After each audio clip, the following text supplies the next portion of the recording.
Добре дошли в първото издание на Междучасие. Твоя глас в ефира на 32 училище. Да благодарим и на екипа, който седи зад това усилие. Господин Юлиан Топалов, господин Александър Митев, Божидар Генчев, Кирил Леваков, Павел Джуканов, Неда Генчева и нашата водеща Неда от 9 Г.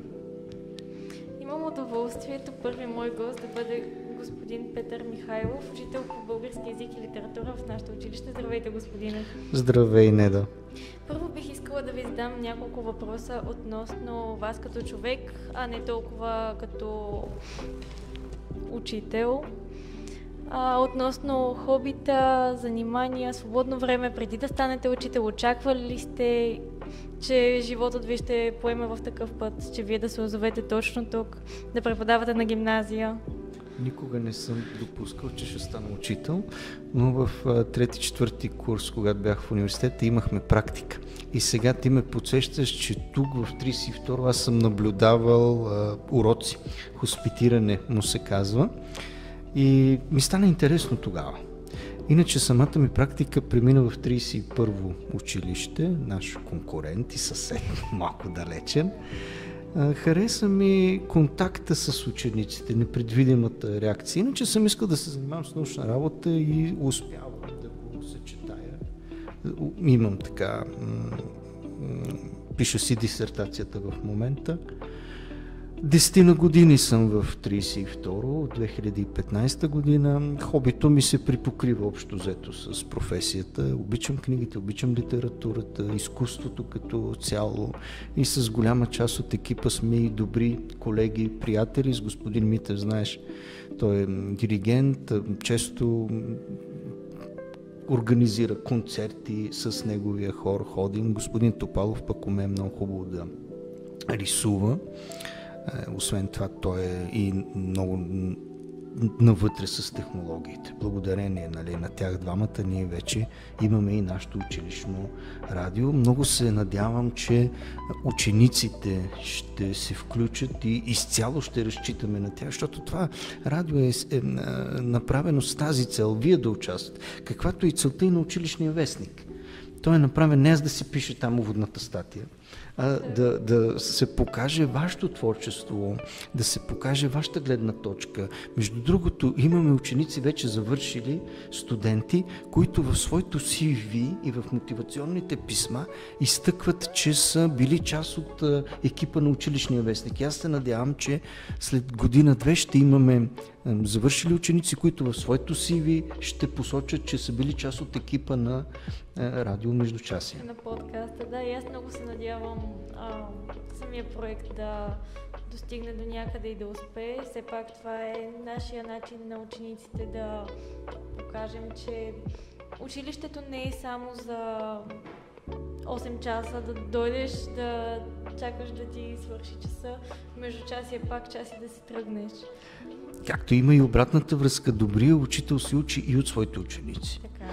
Тъй като няма родени хора, които всичко да знаят. Ето да речем, моето поколение е изправено пред предизвикателството от 21 век да преподаваме, когато са навлезнали много технологиите. И в някаква степен много разчитаме на нашите ученици, че те ще ни помогнат, помагайки ни да овладеем тези технологии. Защото виждаш изкуствения интелект и въобще цялата тази технологизация, в която сме потопени, може да ни служи, тя е измислена с това да ни служи, да ни помага.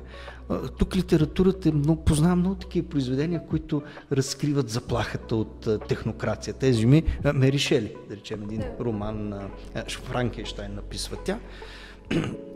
Още от преди 3 века е поставен този проблем, как техниката ще изяде човека. Не, техниката може идеално да служи на човека и двете неща да си се развиват паралелно.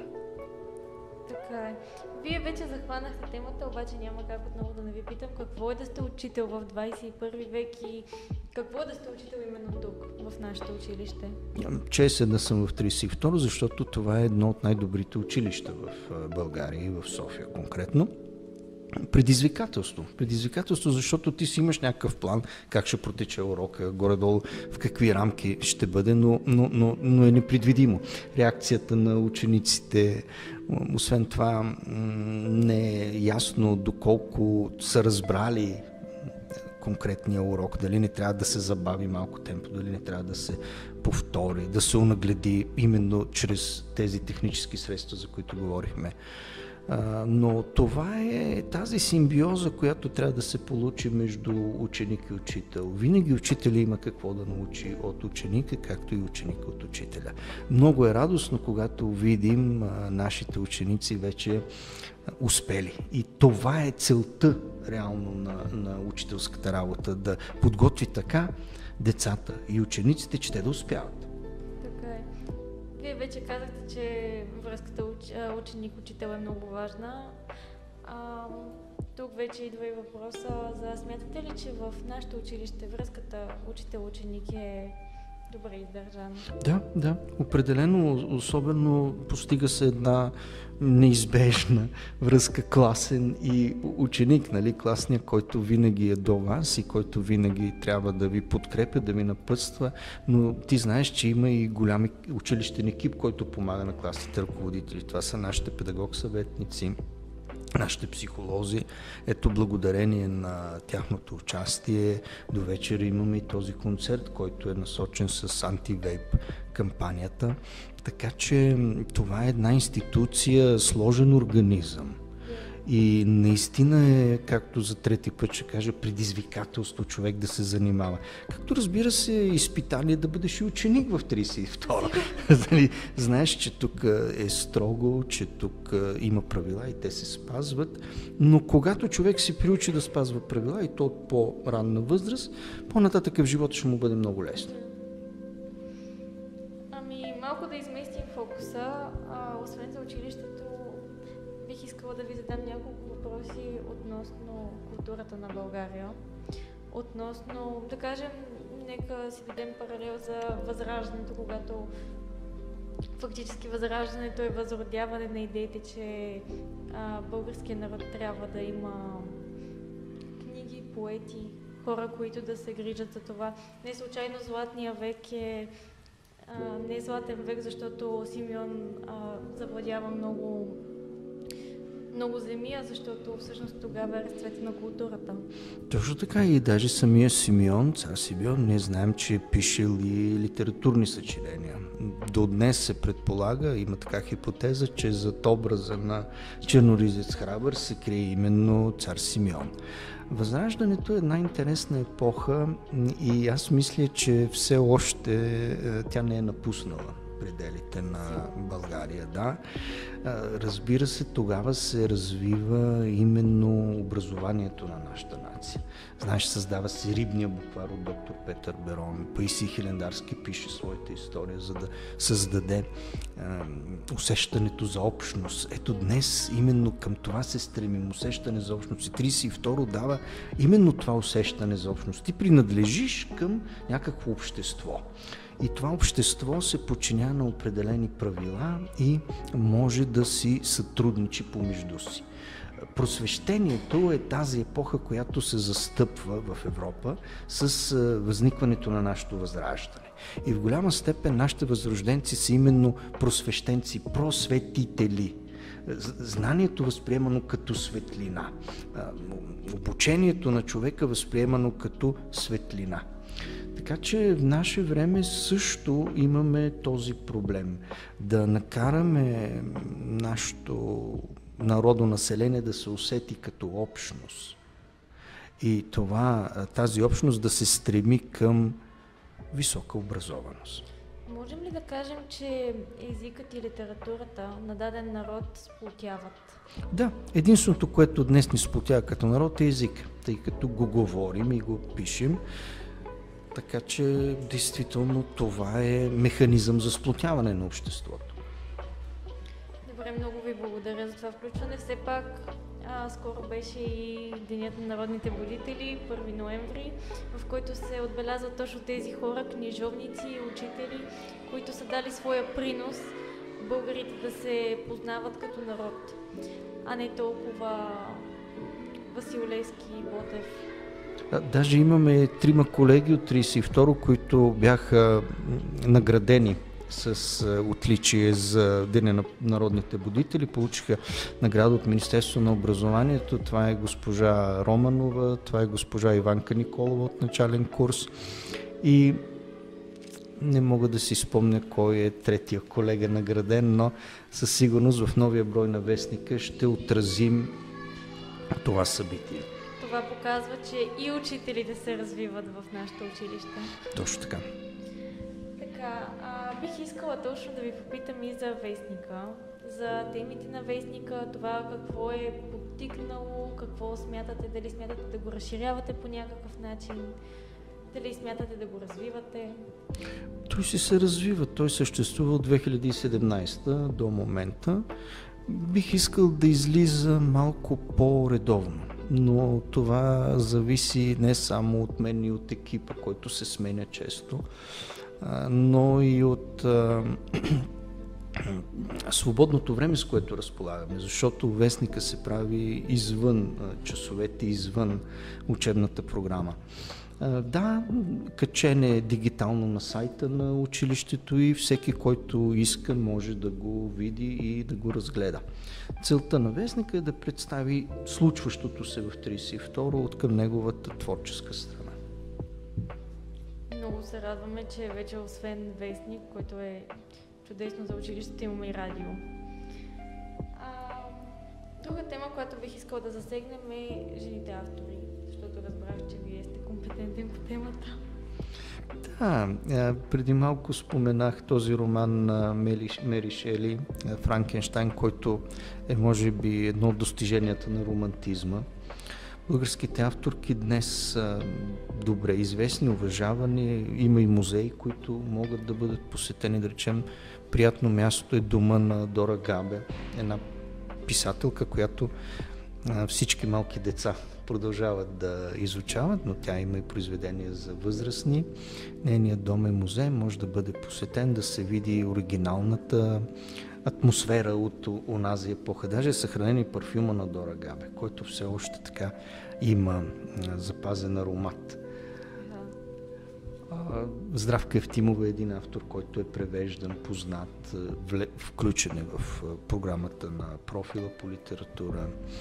Блага Димитрова беше първия вице-президент на България. Ето днес е 10 ноември, деня на свободата, деня на независимото слово и въобще това, че радиото стартира точно на тази дата има своята символика. Блага Димитрова беше първия вице-президент на свободна България от диктатурата на предишната власт, изключителен писател, поет и интелектуалец от европейски мащаб. Аз се надявам, че Блага Димитрова ще влезе в учебната програма. Тя присъстваше преди години, но в момента не е засегнато нейното творчество. Няма как една литература да няма и жени автори в нея, тъй като те дават друг поглед, друг ракурс към случващото се, особено с темите свързани с децата, темите свързани с възпитанието, темите свързани въобще с еманципирането на жената, темите свързани срещу войната, така наречения пацифизъм. Така че жените авторки са си част от националната литература и дават не само колорит, но и един друг различен глас, с който ние опознаваме себе си и като нация, и като възможности творчески. Така е. И последно, както знаем, тази година юбилей имат много поети, писатели, творци, като Николай Лилиев, Георги Мишев, Иван Вазов, Боян Ангелов, но аз бих искала да обърнем внимание на Вътю Раковски, който всъщност е автор на химна на нашето училище. Да, Вътю Раковски вчера е датата, на която е роден и вчера се изпълва така вече век от неговото рождение. Той е роден в село Брестница, живее 82-3 години Интересното е, че той е автора на текста на марша, който има 32. Всеки един брой на вестника завършва с този марш и може да бъде прочетен текста. Петю Раковски е много добър преводач от чешки, от словашки език. Бил е председател на така наречения Пен клуб. Това е представител на група автори, които са така на европейско равнище. Той се ориентира, Петю Раковски имам предвид, към по-камерната лирика, към по-тихата, насочената към вътрешните изживявания човека. Той може да напише стихотворение за песента на една птичка, за разцъфналото цвете, за тъгата на човека. Общо взето това, за което поезията трябва да говори. Бихте ли искали за финал да ни запознаете с малка част от този марш на Петю Раковски? Да, ще го прочета. Деца народната просвета поели своя светъл път. В душите ни звучи и свети, на Климент Охридски зовът. Да носиш неговото слово и неговия образ свет, в дни хубави и в дни сурови, като учителски завет. Наследството му величаво, с младежки порив и подем, на бъдещето за прослава Българию ще предадем. Деца народната просвета, ние виждаме през всеки час, как сведени са плодовете на утрешните дни над нас. Много ви благодаря, много благодаря и за включването ви, като това, че давате от вашето време за радиото и пожелаваме на радиото и на подкаста ни да продължат да се развиват. Това е. И аз благодаря и с радост ще помагам.